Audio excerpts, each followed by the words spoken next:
Before proceeding, viewers are advised to exercise caution. The following is intended for educational and entertainment purposes only. This is a verbatim reproduction of testimony in federal court in the case of Sean Diddy Combs, as reported by Inner City Press.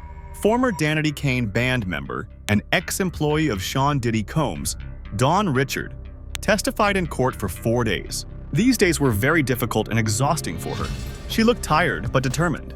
Many noticed that her words and behavior were tense. Rumors began to circulate that Dawn would not stop at testifying in court, but might file a lawsuit against Diddy herself.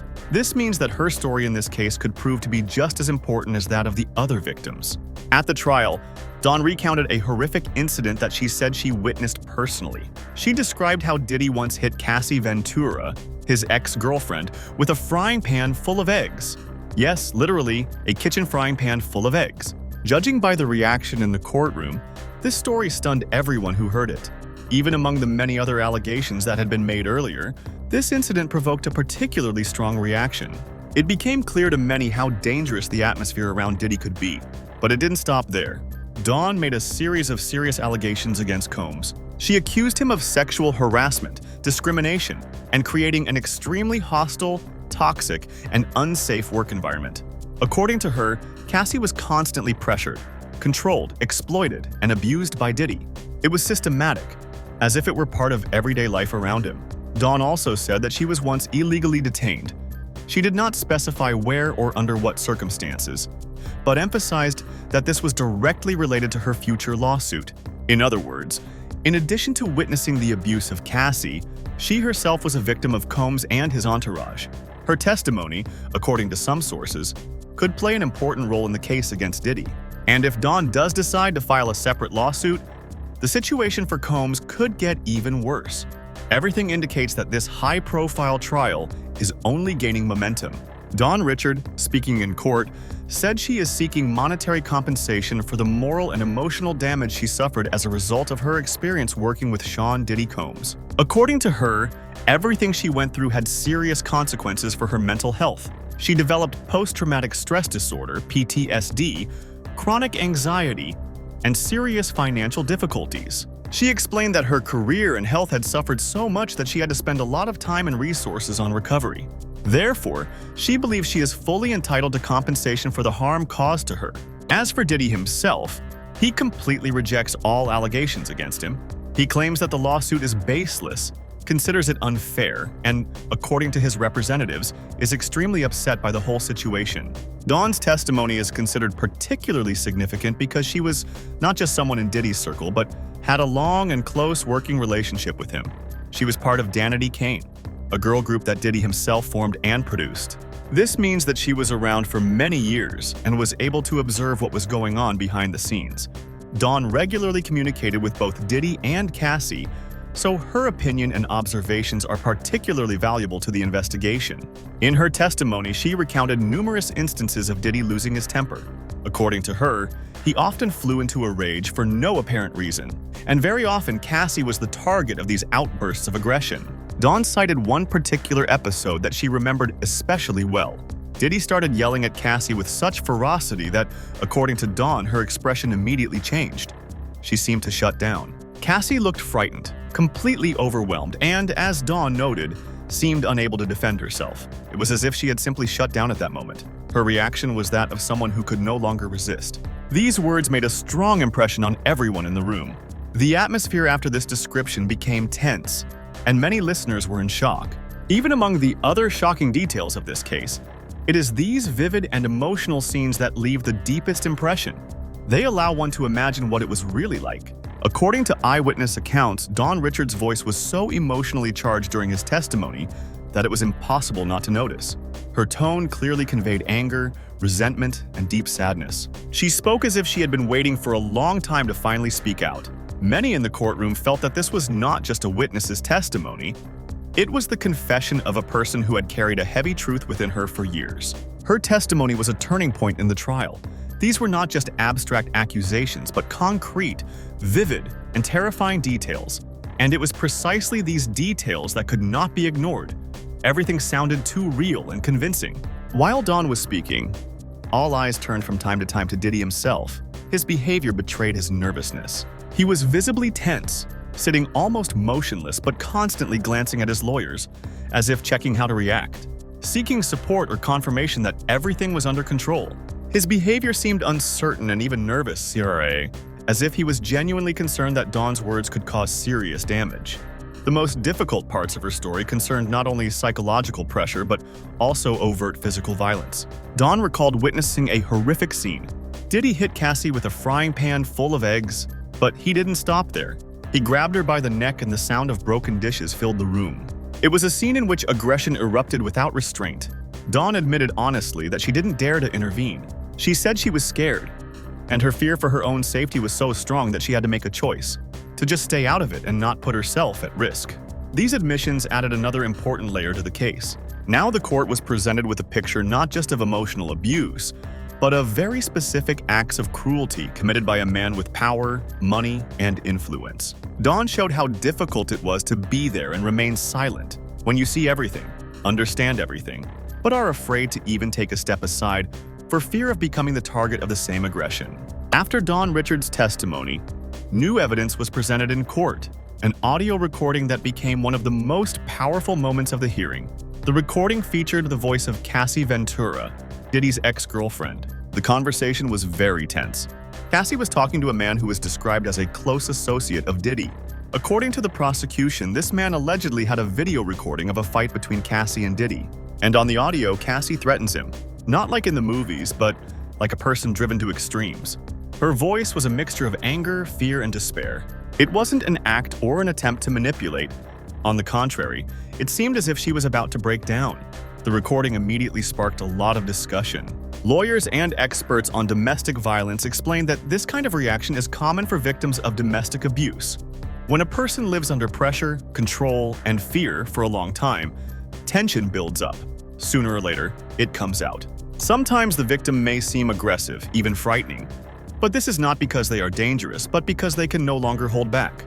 It is a defensive reaction, a self-preservation instinct. The way Cassie spoke was also important. In the recording, she did not sound like someone who wanted revenge or was trying to intimidate someone for their own gain. Her voice sounded more like a cry for help. She sounded like someone who had been backed into a corner. It wasn't a desire to hurt someone else. It was a fight for control over her own life, for someone to stop using her, for someone to stop threatening her. Everything in her tone of voice spoke to how destructive her relationship with Diddy had been. The recording made a huge impression in the courtroom.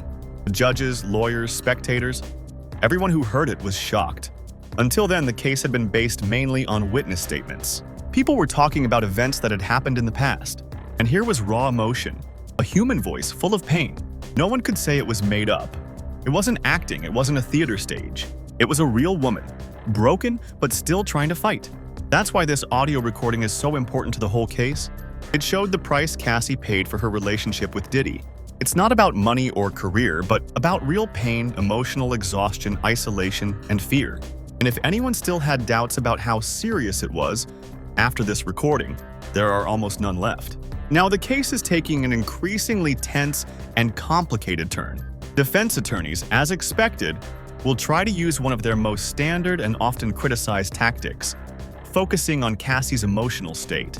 They will most likely talk about her instability to make the jury doubt her words. They will argue that if she behaves impulsively and emotionally, then her memories may be distorted, her accusations exaggerated, and her behavior unpredictable. This approach is often used in domestic violence cases where defense attorneys try to portray the victim as a difficult or unreliable witness. They may also delve into her personal life, asking questions about her mental health, past relationships, and how she has responded to crisis situations. All this is not Dawn to understand, but to cast doubt on her words. This is a familiar tactic. Blame the victim, not the accused. Although such approaches have been increasingly criticized in recent years, they are still used, especially in cases where one side has greater resources, influence, and access to the best lawyers. But despite possible attempts to turn everything upside down, the prosecution has serious arguments. First and foremost is the combination of Dawn Richards' testimony and the audio recording of Cassie's voice. Together, they paint a very detailed and difficult-to-ignore picture of what happened. This is no longer just the words of one woman. It is a mosaic of witness accounts, Real recordings and emotional memories that paint a picture of control, oppression, and violence that spanned many years. In this light, Diddy no longer looks like just a producer and celebrity who may have lost his temper a couple of times. He begins to be perceived as a man who systematically manipulated, intimidated, and isolated his partner, creating an environment for her in which survival required enormous effort. And the more details emerge, the harder it becomes to imagine that this is all just exaggeration. Importantly, Dawn and other witnesses have not yet said everything. They are ready to speak out further, sharing new episodes and stories. The court may hear other specific cases of violence, threats, and pressure. The more such fragments come together to form a coherent picture, the more difficult it will be for the defense to destroy the case, even if it tries to portray Cassie as unstable. In essence, the court is now faced with more than just the question of guilt or innocence. Much more is at stake. It is a story about what really goes on behind the facade of wealth and fame. When a person in power thinks they can do anything, and the further the trial goes, the clearer it becomes that this is not a private drama, but a systemic story in which victims have been forced to remain silent for too long. One of the central themes that was actively discussed in court was the intimate text messages between Cassie and Diddy. The defense placed particular emphasis on them, especially on one specific message where Cassie wrote, "I'm lost without you." These lawyers immediately seized on these words and tried to present them as evidence that the relationship between Cassie and Diddy was consensual, even warm, and that in their opinion, there was no violence or coercion. They spoke of mutuality, attachment, and even an emotional connection that Cassie herself allegedly did not deny. But this interpretation raises reasonable objections from many observers. Psychologists, experts on abusive relationships, and women's rights advocates are clear. Messages such as, "I'm lost without you," do not refute the facts of violence. On the contrary, they underscore how complex, confusing, and painful the dynamics can be in a relationship where one person systematically oppresses another. Phrases like these are not about love, they are about dependence. They show that the victim is so psychologically exhausted that they begin to perceive their abuser as their only source of stability, even if that person is destroying their mental health. People who live with violence for a long time often have mixed feelings toward their partner. Fear, resentment, pain. At the same time, a feeling that they can't cope without them. This is part of a phenomenon known as traumatic attachment or emotional dependency. Therefore, if we look at these messages not from the perspective of manipulation, but from the perspective of real human trauma, they do not justify Diddy. They expose him. Cassie's words are not romantic. They are a signal that she was lost, broken, and didn't know where to turn. And yes, she continued to write to him and stay with him. Not because everything was fine, but because he had created a closed circle around her in which she had almost no choice. Thus, the intimate correspondence on which the defense relies only adds context to the overall picture. It does not soften the accusations, but only emphasizes how confusing and toxic this relationship was. And the court apparently understands this. After all, the case has gone beyond simple questions such as, was it love?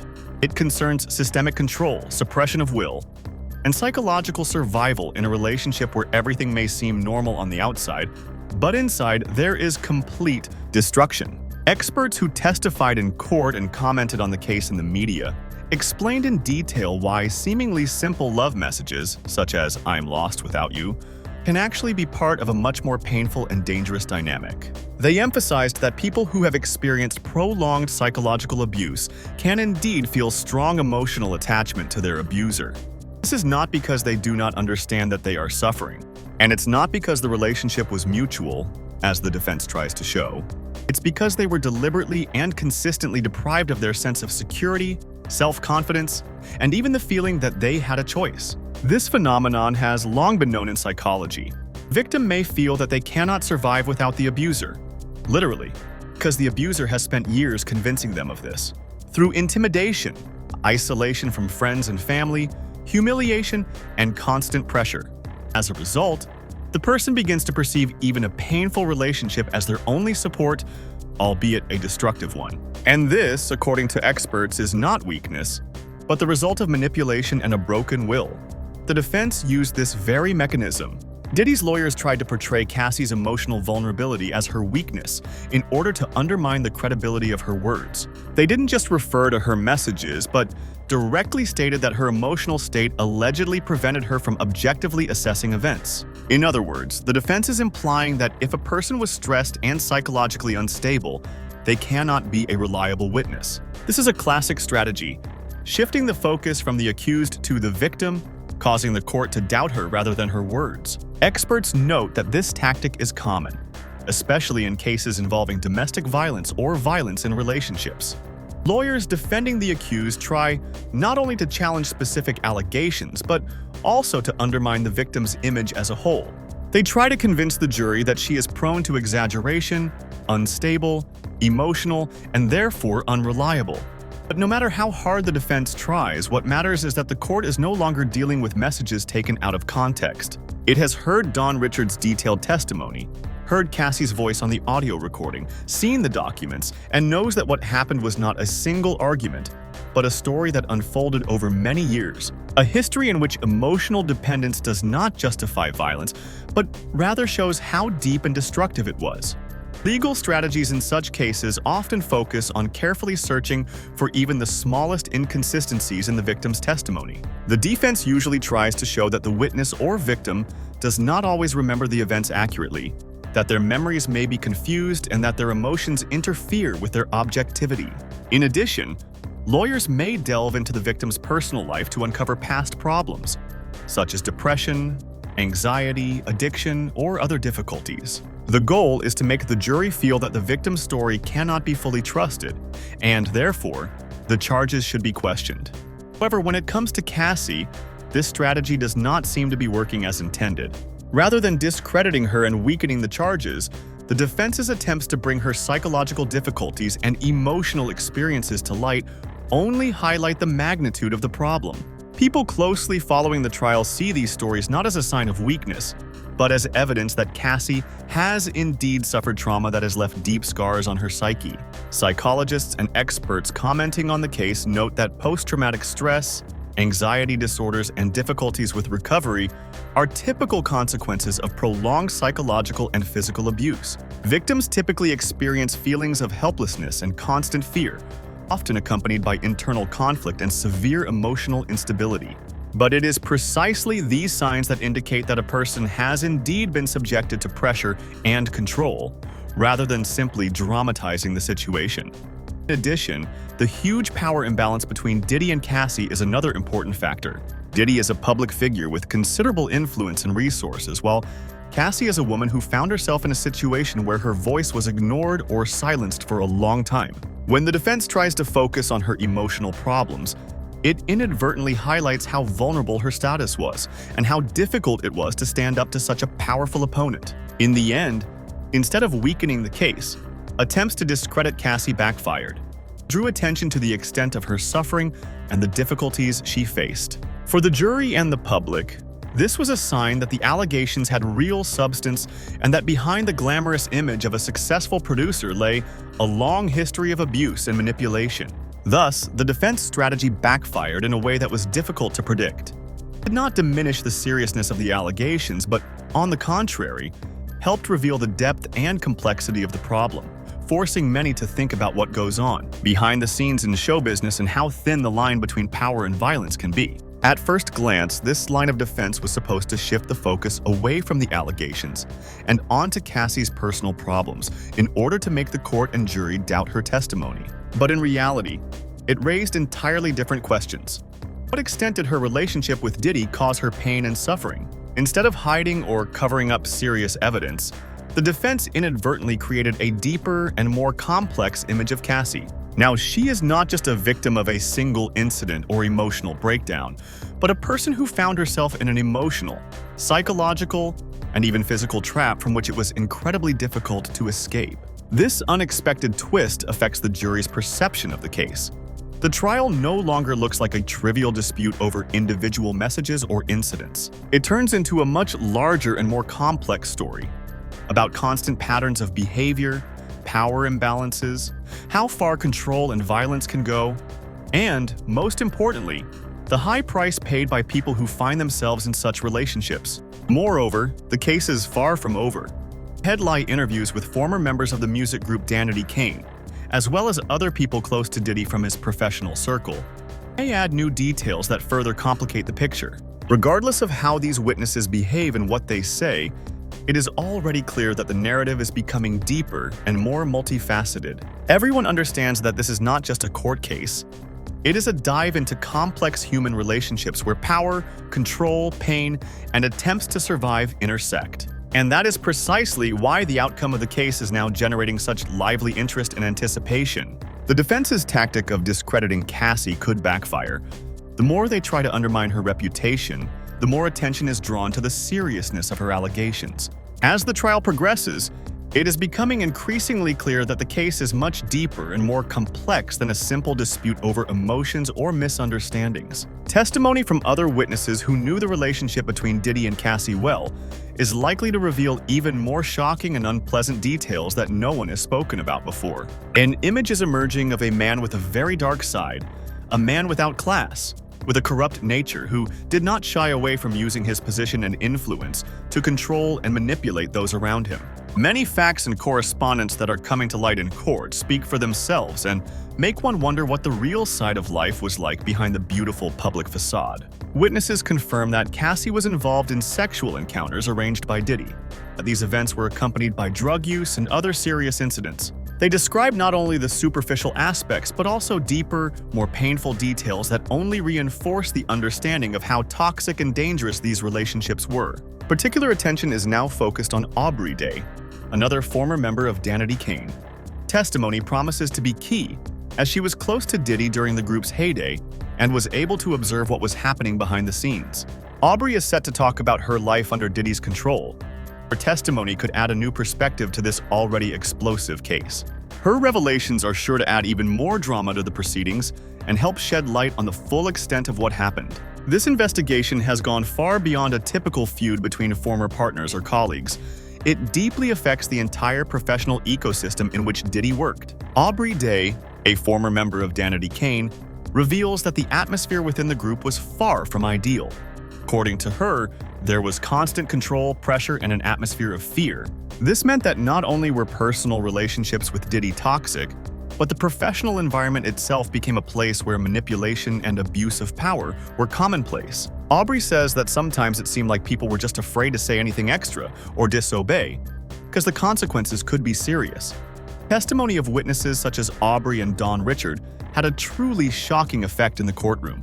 Dawn spoke in detail about instances of violence against Cassie, both emotional and physical, and her words forced the jury to rethink their image of Diddy. He ceased to be just a famous producer and turned out to be a man who could hurt those around him. Clearly, such revelations changed the perception of the case from frivolous gossip to a serious investigation. Aubrey's testimony is particularly anticipated because she was very close to Diddy during Diddy Combs' heyday and was able to observe many internal processes and relationships. Her testimony may reveal details that had previously remained behind the scenes, both the emotional and professional difficulties faced by the group members under Diddy's control. Legal experts point out that when the testimony of different witnesses, both personal and professional, coincides and complements each other, it creates a very convincing and complex picture. The chain of evidence cannot be easily refuted. The defense has to work tirelessly to find weak points, but with each new testimony, it becomes increasingly difficult to keep the situation under control. He himself, despite all his attempts to appear confident and composed, is clearly nervous. His behavior changes when very candid text messages are read out in court or audio recordings of heated and emotional conversations are played. Everyone, from the jury to the lawyers, can feel his tension. It is clear that this evidence is hitting him hard. Jurors, like real people and not just listeners, react very vividly to it all. The change in their facial expressions is particularly noticeable when explosive audio recordings are played. Their faces become serious, showing signs of surprise, concern, and sometimes confusion. All this shows that for them, this trial is not just a formality, but a real test, an attempt to understand what was going on behind the pretty picture and the loud headlines. Celebrities usually carefully craft their public image to appear perfect, flawless, and in control of how the public perceives them. Diddy, This strategy is starting to break down, especially when he loses his composure in court. After Don Richards' incriminating testimony, he looked visibly tense and nervous. Instead of the usual confident and charismatic Diddy, we see a man whispering to his lawyers as if trying to come up with a plan, and at times even responding aggressively to questions. This contrasts sharply with the image of a strong and unshakable leader that he has always projected in public. This breakdown was noticed by the jury, and according to many, it had a much stronger impact on their perception than much of the evidence presented. Because a trial is not just about testimony and documents, but also about observing the behavior of the defendant. The jury sees how a person changes when they are taken out of their comfort zone. At the same time, the trial is gradually destroying Diddy's public image as an untouchable giant of the music industry, a mogul with impeccable charisma and influence. Every reaction, especially those that are uncertain and tense, undermines this status.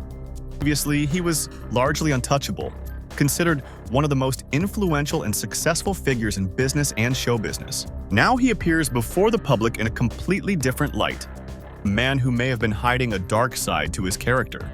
Jury, this is more than just a trial of a celebrity. It is watching a man who seemed unshakable and strong fall from his pedestal, seeing an image that seemed unassailable for a long time gradually crumble. This is far from over. There are still many testimonies to come. Aubrey Day and other former employees who may add even more details and make the case even more complicated. The pressure on Diddy will only increase because each new piece of evidence forces people to rethink their opinion of him. Everyone understands that it's not just a court decision at stake here. It's a battle for his entire career, reputation, and legacy, which could be in jeopardy if the allegations are proven true. The trial has already been a test for his image and status, and the outcome will have consequences far beyond the courtroom. Emotions surrounding the case are only beginning to run high.